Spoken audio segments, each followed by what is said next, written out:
آج بلکہ آفت زیادہ سخت ہو گئی ہے، اور شاید اس کی وجہ یہ ہے کہ پاکستان سے اطلاعات آ رہی تھی اور ان کے جو اپنے وزراء یہاں پہ آئے ہوئے تھے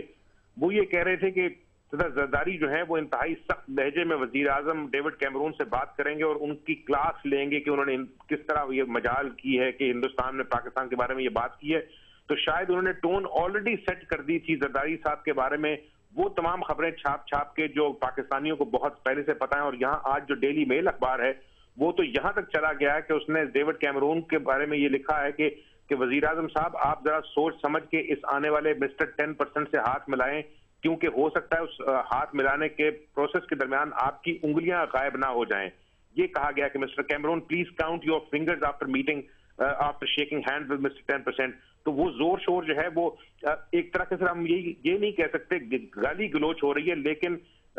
میں نے کم از کم پچھلے 17 سال میں کسی پاکستانی لیڈر کے بارے میں ایسی لینگویج برطانیہ کے اخبارات میں نہ پڑھی ہے نہ یہاں میڈیا میں سنی ہے. اور جس طرح آپ یہ کہہ رہے ہیں کہ یہ پتہ نہیں لگ رہا ابھی تک کہ صاحب یہاں کس لیے آئے ہوئے ہیں، پچھلے 2 سال سے کیا کر رہے ہیں، 2 دن لیکن سے کیا کر رہے ہیں. یہ جو پچھلے 48 گھنٹے گزرے ہیں جب سے یہ وہاں پہنچے ہیں صدر آصف علی زرداری، وزراء ہیں پاکستان کے، حکام ہیں، چرچل ہوٹل میں اس وقت ان کا انفلوئنس ہے، یہ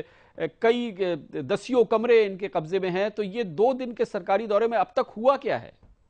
کامران سب سے بڑی پہلا ایشو تو یہ کہ یہ سرکاری دورہ ہے بھی یا نہیں، کیونکہ دیکھیے یہاں جس وقت بھی پاکستان کے صدر یا وزیر اعظم آتے تھے تو ایئرپورٹ پہ کوئی نہ کوئی لینے جاتا ہے برطانوی حکومت سے. اس دفعہ ہم نے صرف دیکھا کہ پاکستان کے ہائی کمشنر واجد شمس الحسن اور deputy high commissioner Asif Durrani اور شاید پروٹوکول کے کچھ لوگ ان کو ملنے کے لیے گئے ہیں. جو ڈریس پہنا ہوا تھا زرداری صاحب نے جب باہر نکلے ہیں انہوں نے جینز پہنی ہوئی تھی اور اس کے ساتھ ایک بلیزر ہے اور اس کے ساتھ ایک کالر لیس شرٹ پہنی ہوئی ہے. اپنی بیٹی جو ہے آصفہ اس کو انہوں نے باقاعدہ تھاما ہوا تھا اس کا ہاتھ اور پیچھے ان کے بلاول آ رہے تھے، تو لگتا نہیں تھا کہ وہ کسی سرکاری دورے پہ آئے ہیں. اور اسی وجہ سے پچھلے 2 دنوں کے اندر بعض میٹنگز جو ہیں ان کا بندوبست کروایا گیا. اس طرح لگتا ہے جس طرح ریکویسٹ کر کے، جس طرح بیرونس وارسی جو چیئر پرسن ہے وہ ان سے ملاقات کروا دی، لیکن کیبنٹ آفس یہاں پہ جو ہے اس نے کسی قسم کی اس کے اوپر کمنٹ دینے سے انکار کر دیا. انہوں نے کہا اس میٹنگ کے اندر کیا ڈسکس ہوا ہم نہیں بتا سکتے. ہوم سیکرٹری جو ہے یہاں کی ٹریسا مے، ان کے ساتھ ایک ملاقات رکھوائی گئی کہ وہ ان کے ساتھ انہوں نے کوآرڈینیشن جو ہے وار آن ٹیرر پہ بات کی.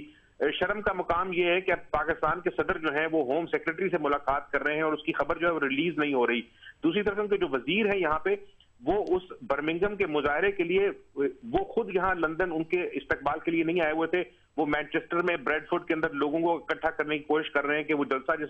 جس کی ٹوٹل تعداد جو ہے وہ 3000 سے زیادہ نہیں ہو سکے گی، اور اس کے لیے جو ہے یہاں کوشاں ہیں. اور یہ جس طرح آپ واپس آئے ہیں آپ یہ دیکھ لیجیے کہ 2 دنوں میں ڈیوڈ کیمرون یہاں برطانیہ میں نہیں تھے، وہ اٹلی کے دورے پہ گئے ہوئے تھے. وہ واپس پہنچے ہیں تو انہوں نے ایک پہلے کھانے کے اوپر بھی ان کو انوائٹ کر لیا تاکہ کل کے لیے ٹون سیٹ ہو سکے. اور شاید میرا خیال ہے کہ یہاں پہ بھی ڈیوڈ کیمرون زرداری صاحب کو بتائیں گے کہ جناب کل جو ہے زیادہ ضرورت سے زیادہ جو ہے بول چال کرنے کی ضرورت نہیں ہے، آپ ہمارے ساتھ ڈیفینیٹلی فرنٹ لائن الائی ہیں، جونیئر پارٹنر ہیں، لیکن یہ جو آپ کے میڈیا میں بات چلی تھی کہ آپ پلین ٹاکنگ کریں گے، یہ شاید میرے خیال ان کو بتا دیا جائے گا کہ کل کیا ٹون ہو.